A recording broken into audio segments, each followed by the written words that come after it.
আশা করি তোমরা সবাই খুব ভালো রয়েছো। তো অনেক দিন পরে তোমাদের উচ্চ মাধ্যমিকের আবার ভিডিও আসলো। আজকে যেটা তোমাদের শুরু করব ওইটা হচ্ছে সংস্কৃতের তৃতীয় সেমিস্টারের এবিটি এর শুধু 67 নম্বর পেজ। দেখো, এবিটি এতে কিন্তু যে উত্তরগুলো দেওয়া রয়েছে ওখানে কিন্তু অনেক প্রশ্নই ভুল দেওয়া রয়েছে। নির্ভুল উত্তর, সম্পূর্ণভাবে নির্ভুল, কিন্তু একের পর এক আমি করিয়ে দিচ্ছি।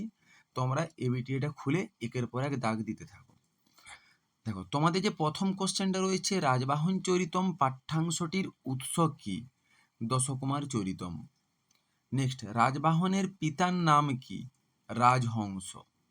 মালব রাজ্যের শাসক কে ছিলেন? মানসার। নেক্সট কি বলেছে? স্তম্ভ মিলাতে বলেছে। স্তম্ভ মেলানো কিন্তু তোমাদের পড়বে, এখানে কিন্তু ভালো করে কোশ্চেন পড়বে। রাজহংস যখন বলবে, রাজহংসের পা বাঁধা ছিল কোথায়? না পদ্মমিনালে। ক্লিয়ার? এটা কিন্তু মাথায় রাখবে। আর রাজবাহন যদি বলে তখন হবে কি? যে রৌপ্য শৃঙ্খলে। নেক্সট, চন্ডবর্মার হাত ছিল লৌহ সদৃশ্য। চন্ড আর রাজবাহনের হাত ছিল রাজ চক্রবর্তী লক্ষণযুক্ত। দেখো, এই যে পরপর কিন্তু এগুলো ভালো করে দেখবে, এই দুটো জিনিস, একটা রাজহংস, একটা রাজবাহন। ক্লিয়ার? তাহলে উত্তর হয়ে যাচ্ছে কিন্তু অপশন বি। নেক্সট, রাজহংসের কতজন মন্ত্রী ছিল? রাজহংসের 3জন মন্ত্রী ছিল। যোগঃ কর্মসু কৌশলম, এই পাঠ্যাংশটি রচয়িতা হচ্ছে ব্যাসদেব। বুঝলে? কারণ এটি হচ্ছে শ্রীমদ্ ভগবত গীতার কত নম্বর? 3য় নম্বর অধ্যায়ে এই যোগঃ কর্মসু কৌশলম, এটি হচ্ছে মহাভারতের একটা অংশ। মহাভারত রচনা করেছেন ব্যাসদেব। গীতাকে কোন শাস্ত্রের সার বলা হয়? উপনিষদ। এবারে কেন? তার কারণ হচ্ছে ওর নাম কিন্তু শ্রীমদ্ ভগবত গীতা নয়, ওর সম্পূর্ণ নাম হচ্ছে শ্রীমদ্ ভগবত গীতা উপনিষদঃ। এটা কিন্তু সর্বদা মাথায় রাখবে। নেক্সট, শূন্যস্থান পূরণ করো। শ্রদ্ধাবান লভতে জ্ঞানং তাৎপরঃ সংযতেন্দ্রিয়। জ্ঞানেন্দ্রিয় কয়টি? জ্ঞানেন্দ্রিয় হচ্ছে 5টি। নেক্সট আমাদের কি রয়েছে? সত্য মিথ্যে রয়েছে। সত্য মিথ্যেতে কি রয়েছে? অর্জুন ছিলেন তৃতীয় পাণ্ডব, একদম সত্য। শ্রীকৃষ্ণ ছিলেন অর্জুনের সখা, এটাও সত্য। তাহলে এ এবং বি দুটোই সত্য, মানে 1 আর 2, অপশন সিটা হয়ে যাচ্ছে সঠিক উত্তর। ক্রম অনুসারে বিষয়টি সাজাতে বলেছে। দেখো, প্রথমে হবে কোনটা? দুষ্যন্ত শকুন্তলার বিয়ে হয়। নেক্সট, দুষ্যন্তের রাজধানীর প্রত্যাবর্তন হয়েছিল। তারপরে দুর্বাসার আশ্রম কুটিরে আগমন, মানে দুর্বাসা আশ্রমে যায়। তারপরে লাস্ট, দুর্বাসা কাকে অভিশাপ দিয়েছিল? শকুন্তলাকে অভিশাপ দিয়েছিল। নেক্সট 12 নম্বর কোশ্চেন, শকুন্তলা কার কাছে অপরাধ করেছিল? দুর্বাসা মুনির কাছে। তারপরে বেগ বলোৎফুল্লায়, এর অর্থ কি? দ্রুত বেগে। দুষ্যন্ত কে ছিল? রাজা। কিন্তু তোমরা অনেক অনেক স্থানে কিন্তু সাধুও দেখতে পারবে। সবাই বলতে পারবে স্যার দুষ্যন্ত তো রাজাই, আমরা তো পড়েছি। কিন্তু এইখানে উত্তর সাধুও হতে পারে। এবারে কিছু একটা কারণ আছে, সেই কারণটা তোমাদের স্যাররা যদি কোথাও টিউশন পড়ো ওদেরকে জিজ্ঞেস করবে, কারণ তিনি একজন কিন্তু সজ্জন ব্যক্তি ছিল। তাই এই পাঠ্যাংশ অনুসারে আমরা কিন্তু ওকে সাধুও বলতে পারি। কিন্তু প্রথমত রাজাই আমি এখানে দাগ দিয়েছি। তাও ওইটা একবার তোমাদের যে স্যার রয়েছে ওনাদের কাছে একবার, বা স্কুলের স্যারের কাছে একবার তোমরা আলোচনা করে নিও। কি বলছে? অয়মহং ভো, উক্তিটি কার? এটা হচ্ছে ঋষি দুর্বাসার। ইন্দ্রহ দেবতা অশ্ব, এর পরিনিষ্ঠিত রূপ কি? না ঐন্দ্র। প্রত্যয়ে যে অংশ লুপ্ত হয় তাকে ড্যাশ বলে? তাকে ইত বলে। কন্যা যুক্ত অন, এইটা কি হবে? কানি নহ, বিসর্গ হবে এবং দন্ত নয় দীর্ঘইকার হবে। বিসর্গটা কিন্তু মাস্ট হবে, মাথায় রাখবে। নেক্সট, তথিতঃ প্রত্যয় যুক্ত হয় শব্দের পরে।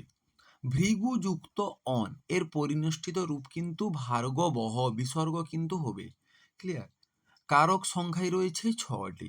যদি বিভক্তি বলতো তাহলে হচ্ছে 7টি। কোন বিভক্তির তাহলে কারক হয় না? ষষ্ঠী বিভক্তির কোনো কারক হয় না। স্বতন্ত্র কর্তা, এই সূত্রটি কোন কারকের? এটা হচ্ছে কর্তৃকারকের সূত্র। কর্মকারকে কোন বিভক্তি হয়? কর্মকারকে দ্বিতীয়া বিভক্তি হয়। অশ্বঃ দ্রুতং গচ্ছতি রেখাঙ্কিত পদটিতে প্রযুক্ত হয়েছে কি? না ক্রিয়া বিশেষণে দ্বিতীয়া। নেক্সট 25 নম্বর কোশ্চেন। দেখো, তোমাদের যদি ভিডিওটা ভালো লাগে অবশ্যই কিন্তু চ্যানেলটা সাবস্ক্রাইব করবে, লাইক করবে, কমেন্ট করবে। আমি কিন্তু প্রত্যেকটা এভাবেই তোমাদের বাংলা থেকে সংস্কৃতের পাঠটা দুদিনের মধ্যে শেষ করে দেব। বাংলা ধরবো, ভূগোল, কম্পিউটার, ইংলিশ, নিউট্রিশন, আমি প্রত্যেকটা স্যারের কাছে কিন্তু ওগুলো করতে দেব। তারপরে কিন্তু আমি তোমাদেরকে নির্ভুল উত্তরটাই কিন্তু দেব। তার জন্য অবশ্যই তোমরা চ্যানেলটাকে সাবস্ক্রাইব করে রাখো। লাস্ট মিনিট সাজেশান আসবেই, যেইটাকে আমি এর আগের বারে তোমরা ভিডিওগুলো দেখতে পারো, লাস্ট মিনিট ব্রহ্মাস্ত্র হিসেবে কিন্তু আমি দিয়েছিলাম। ড্যাশ ক্রন্দতি, দুঃখেন ক্রন্দতি। সমাস শব্দের অর্থ কি? সমাস শব্দের অর্থ হচ্ছে সংক্ষেপ। নির্মক্ষিকম এর ব্যাসবাক্য কি? মক্ষিকানাম অভাবহ। ক্লিয়ার? এরপরে কি রয়েছে? হরে সমীপম। দেখো, হরে সমীপম এখানে কিন্তু উপহরি হবে, হোসেই হবে। এখানে কিন্তু উপহরিম কেউ কিন্তু ভুল করেও কিন্তু লিখতে যেও না। নেক্সট কি বলেছে? যথাশক্তি। এখানে যথাশক্তি, এখানে যথাটা কি? যথা হচ্ছে অনতিক্রম্য। দেখো, এখানে অনতিবৃত্তি অপশানে আছে, তাই অনতিবৃত্তিতে আমি দাগ দিলাম। যদি অনতিক্রম্য লেখা থাকে তাহলে অনতিক্রম্যতেই তোমরা কিন্তু দাগ দেবে। কুম্ভকারহ এর ব্যাসবাক্যটি কি? কুম্ভং করতি যশ। পুরাণ শব্দের অর্থ কি? প্রাচীন কাহিনী।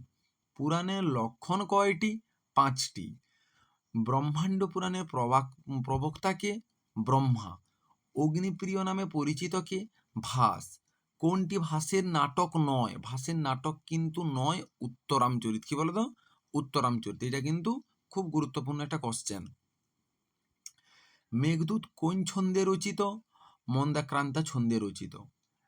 মালতী মাধবম এটি কার রচনা? এইটা কিন্তু কোনোটাই উত্তর হবে না, তার কারণ এটি হচ্ছে ভবভূতির কিন্তু লেখা।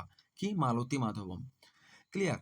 দেখো, তোমরা কিন্তু সাবস্ক্রাইব অবশ্যই করে রাখো। আমি লাস্ট মিনিট ব্রহ্মাস্ত্র এইভাবেই কিন্তু একের পর এক তোমাদের কিন্তু এবিটি আমি সলভ করাতে থাকবো। ক্লিয়ার? গুপ্ত যুগের নিউটন কাকে বলা হয়? আর্যভট্টকে বলা হয়।